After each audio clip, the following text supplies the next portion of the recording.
The more I watch this show, the more I realize just how skewed public perception of it is. People always reference things like Bazinga when memeing on the show, and I was really surprised when Sheldon didn't even start doing that until the end of season 2, and we almost never hear references to it anymore. It really seems like, due to marketing, cultural perception of this series mainly focuses on a couple seasons where the writers were still ironing things out. And that's unfortunate because by this point The Big Bang Theory is just as good, if not better, than other similar sitcoms made for casual family audiences. Most of the characters are pretty fleshed out and interesting and given their own time to shine. I'm going to start with Sheldon because I feel like their handling of this character is where they've improved the most. He's retained all of his core traits that made him stand out, but they've also given him a heart. He's self-aware of how difficult he can be and appreciates everyone in his life for being patient with him. That goes extra for Amy. Their relationship is done really well this season from both sides. Amy's patient with Sheldon, and in return he's more honest about why he's not ready for certain things. The gang holds a prom to make up for most of their original prom experiences being bad. And everyone keeps implying to Sheldon that people lose their virginity at prom. He runs away and Amy follows. He shares his anxieties with her, saying he just can't handle that kind of pressure, and Amy is understanding. We've been kind of overdue for a scene like this, something to explain Sheldon's hesitance towards intimacy outside of just not being interested. And being uncomfortable with the expectation of intimacy leaves the door open for him getting comfortable with it in the future. Up until this point, any kissing or promises of more felt weird because we didn't have any reason to think Sheldon would like any of that stuff. But adding an element of anxiety around it makes this character change feel more realistic. Amy is more important for Sheldon than ever since the effect she's had on him is crystal clear.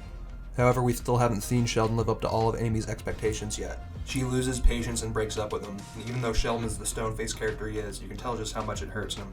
By his standards, he's changed everything for her. They said "I love you" this season in a great scene, and he was calling to propose when she dropped the bomb. I've seen the cover of the season 12 box set, so I know she comes back, but I can feel for Sheldon. This uproots his life a little bit. He had planned out everything with Amy, but now she's gone. Amy making the decision to end things was the right one on her end, though. It's surprising she stayed in the relationship as long as she has. She's not appreciated right, the expectations are crazy high, and she's not even getting everything she wants. Overall, their arc together was done really well this season. Same with Leonard and Penny. Penny quit acting after being fired from a movie called Serial Apis 2 last season, and her new job really shakes up the dynamic in the relationship. Up until this season, Penny's kind of taken advantage of Leonard. He's bought her food, paid her bills, and even got her a car. She wasn't pushing him to do any of this, so she wasn't a gold digger or anything, but she wasn't saying no. Now though, Penny makes way more money than Leonard, making her a lot less reliant on him. This just makes things between them feel less one-sided. They go off to have a rushed wedding in the finale, and it makes a lot of sense for them. However, they're still fighting a lot, so I wouldn't be surprised if it was a bait and we had to wait another season. That's really my only complaint about the pair. They have a lot of manufactured conflict to fill up the episodes. They go back and forth on various things, and a lot of it doesn't matter. But they try their best to play into the conflict with the other characters, so it's not done too badly.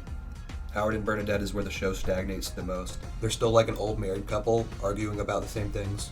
It's implied a few times that Howard isn't a good husband, but this is never taken seriously. Bernadette makes all the money and does all the chores, and the most Howard can give back is washing a dish when he's yelled at. We really need an arc where Howard realizes he doesn't appreciate Bernadette enough. Raj is still around. Last season he started dating someone new, and he's still with her. I wish I could say something positive about her, but she's basically just a prop for Raj. She freaks Raj out, but he's too desperate and lonely to break up with her. We'll probably see her disappear sometime soon. Raj just really isn't that relevant right now, outside of the classic episodes focusing on the guys. They've developed a good bit individually, but together very little have changed. They've always had the same roles in the group. Sheldon is the guy who's good at most things, but he's always mean about it. Raj is the second smartest, and seemingly the only other person whose intellect Sheldon respects. Leonard is smart, but clearly a downgrade from Sheldon in most ways. Howard is very accomplished in a field none of the other characters respect, and he's also prone to disastrous mistakes. Episodes using this formula tend to have little to no impact on anything. They become less prevalent over time and have been refined a good bit where some of them feel more relevant. But you can trust if the guys are doing science together, it's probably just a little disconnected story. Not that there's anything wrong with that, I think what they have here gets the job done. That does mean I tend to be more invested when the girls are on screen though.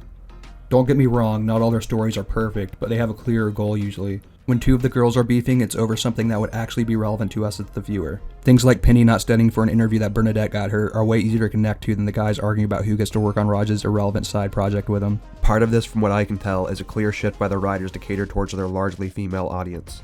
It's hard to imagine the first few seasons catching on with women considering how unfavorably they handle them.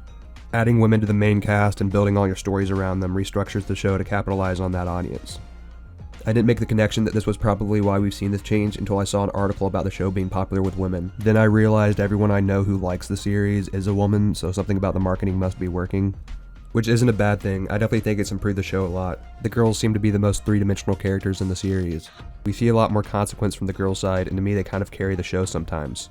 Yeah, all the guys have improved significantly since season 1, but that was using the girls as a catalyst for growth. All that said, I'm enjoying myself well enough right now, and I'm looking forward to season 9.